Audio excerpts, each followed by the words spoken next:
Hello everybody that dreams of becoming a public speaker, right? Over there, today I'm going to review you this book, The Art of Public Speaking, Dale Carnegie, the same guy that wrote those success books, how to get friends, success, money and influence people, those books.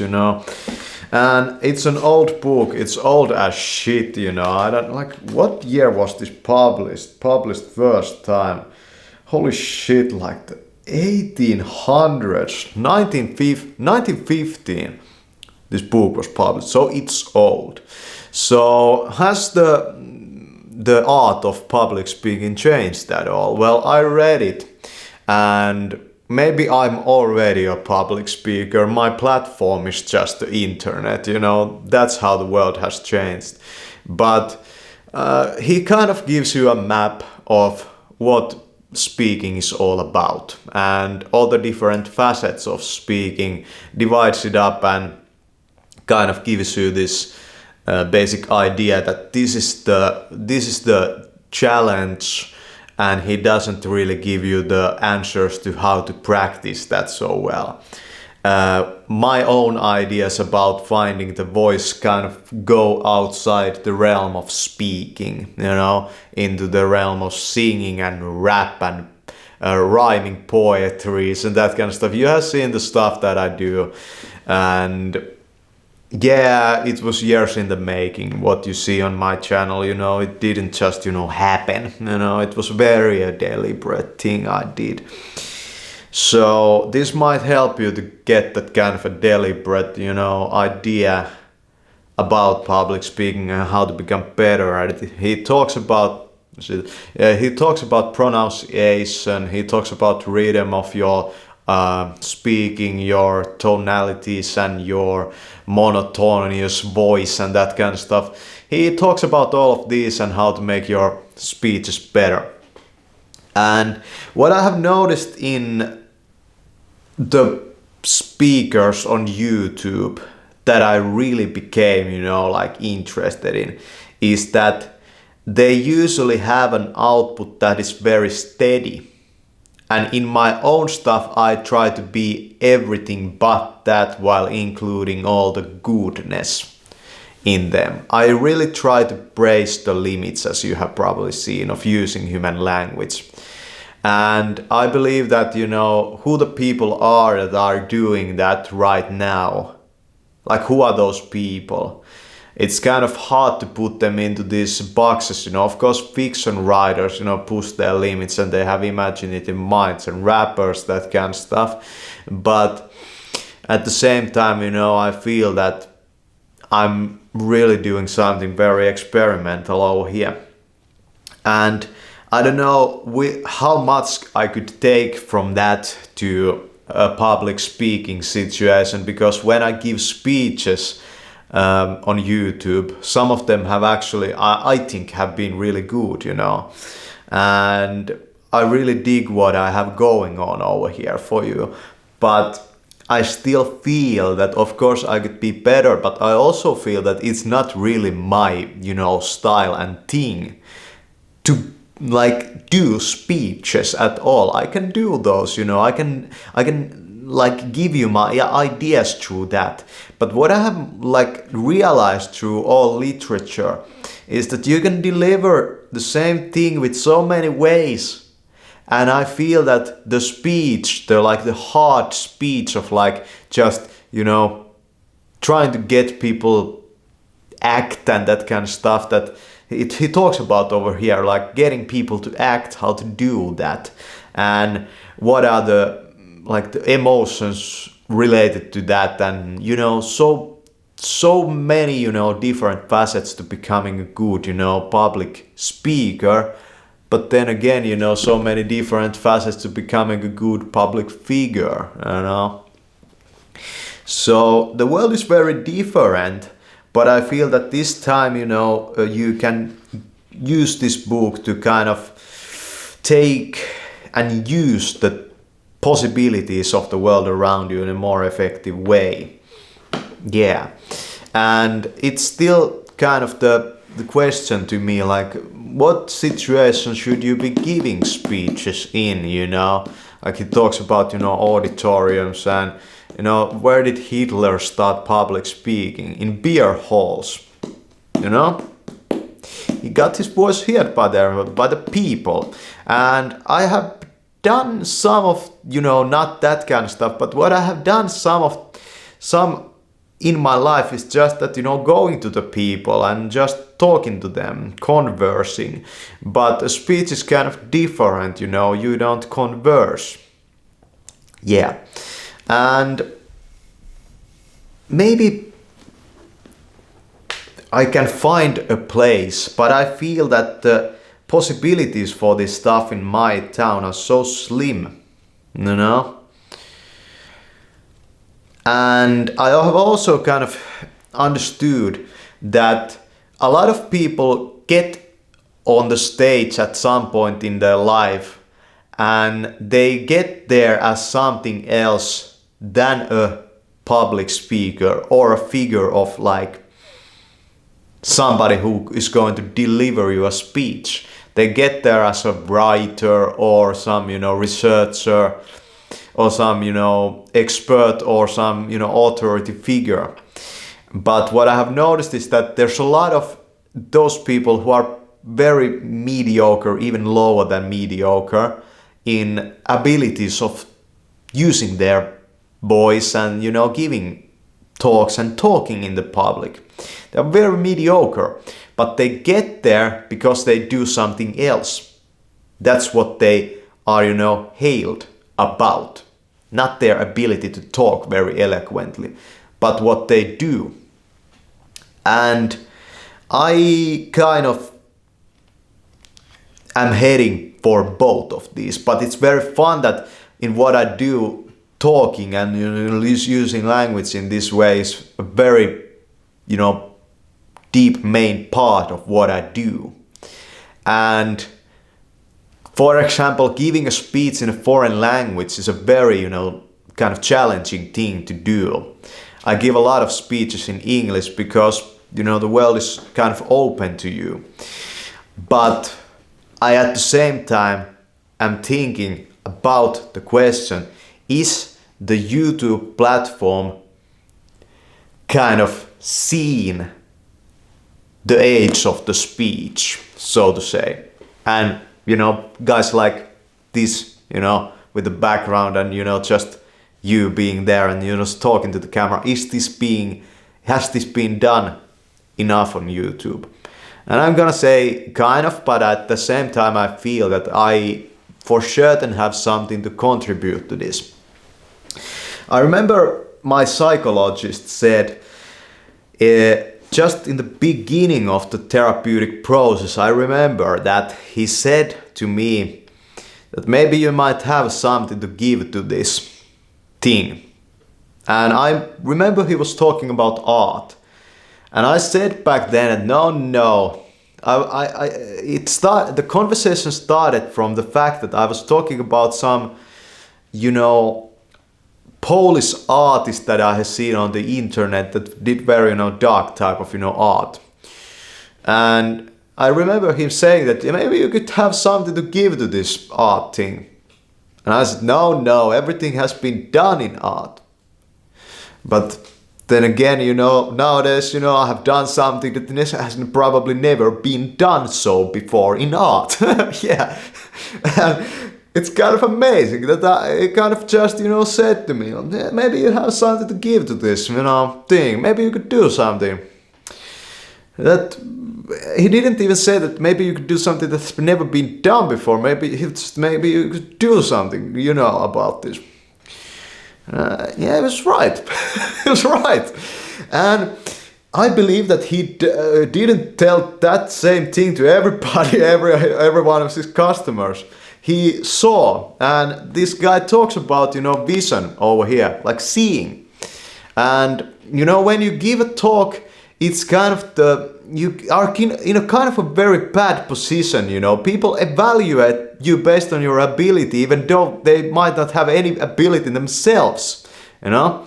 They kind of, like, who has the upper ground? Well, of course you do, but your audience might make you feel like you don't. And what I have noticed, like really, is that the audience not being there gives you so much freedom, like not directly being there. I like YouTube that you can tune in, you can tune out. If you don't like become interested, I like that. And I feel that becoming a public speaker might guide me into a direction I don't want to go into, like based on the audiences.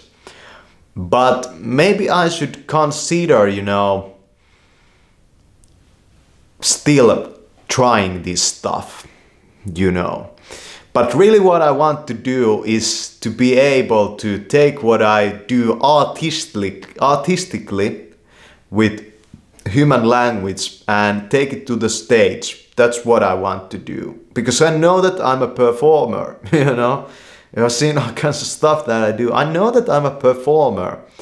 And a public speaker is a public speaker or really a performer. Well, he's here to deliver a message, but the message can be delivered in so many ways, And I feel that the examples that were over here, it was a kind of a lazy book in a sense that there was a lot of, other people's speeches, here. And I didn't like that. That's not a way to write a book about giving speeches, And there's a lot of stuff overlooked over here. And if I would give you at the end of this video kind of a way to become great in this, I would say that this might sound like stupid, but I'm just gonna say it. Get a fedora hat, good clothes, and go out and make a lot of noise. Just find all the possible ways that you can make noise. You're gonna find your fucking voice. Sing, dance, paint, express yourself. You might become a public speaker never seen before through your artistry. Think about the painter that has moved his hands in all kinds of ways, Think about that and the gestures he's going to do when he gives a public speech. He talks about how gestures can be distracting, but I'm gonna say that the gestures can be matching. Yeah. And I believe they give so much, just interest to any public speech gestures. They also give focus to what you are heading to. And I'm heading to the stage probably. I don't know. Yeah. Thanks for watching this video, this book review, The Art of Public Speaking, Dale Carnegie.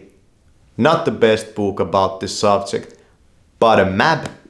If you are a very beginner, maybe read this book. Maybe read this book. If you are a very beginner. Yeah. The problem with public speaking is of course that you don't get enough practice on the stage. But due to YouTube, this kind of stuff, it's a fucking awesome time that we are living for a man like me. Because my fans, they come to me, to come to talk to me. And from that, I kind of, get all feedback I would get from a public speech. But it happens like this. I focus on here, then I see this, and then I, change maybe a couple of things. But lately, I have not been doing that. It's a winter time. I haven't been meeting any of my fans, And I have noticed that I have gone in a completely different direction and I have been more happy with what I do. And that's the downside. The listener is not your customer. They say the customer is always right. With artistry, it's not that way. No. The customer might not always be right. Follow your fucking vision. Yeah. He also talks about over here, just one more thing, how your speech gives a kind of window to your mind and your wisdom. If you could show people how smart or how, deep you are, how would that make other people kind of associate with you? That's what I really like about YouTube. I've seen a lot of great stuff happen for this, but I also feel that there's a limit to this platform. And I also feel that there's not a platform that would kind of be great, because in real life, the people you talk to probably won't be very receptive to your message. It's possible that if you really build a kind of an empire of yourself, those people will find you. But at the beginning, it has to be geared towards the herd. And that's very, a bad place to be as a spiritual and soulful being in this world. He also talks about taking the pause between words. Do you know about actualized.org on YouTube? That guy in his videos, he always does the pauses, He's a great speaker, but he's not a very artistic soul, That's not his strong point. And I was very inspired by this man. And what you see right here probably wouldn't exist without him. And there were others also. And he was a very eloquent speaker and a very good man in delivering the message and showing his brain and his wisdom through YouTube. And you kind of felt your brain, expand as you watched that guy. And that's what I want to also achieve. But my vision and my thing is to always become original. I hear those messages that originality doesn't matter, for example, in art. It does. Of course it does.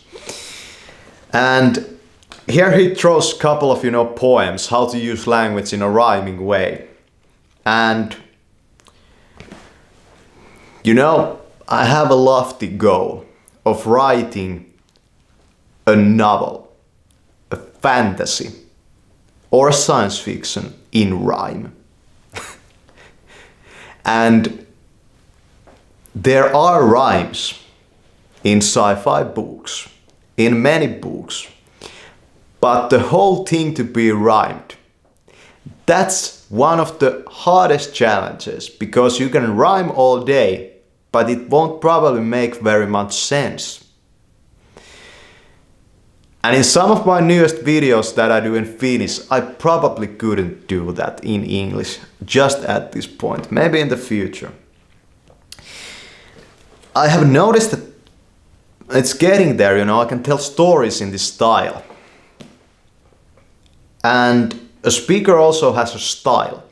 And what I learned from here is that speeches, even if they might sound great, they won't be great when you read them on paper. And when I prepare speeches, I take this fact into account.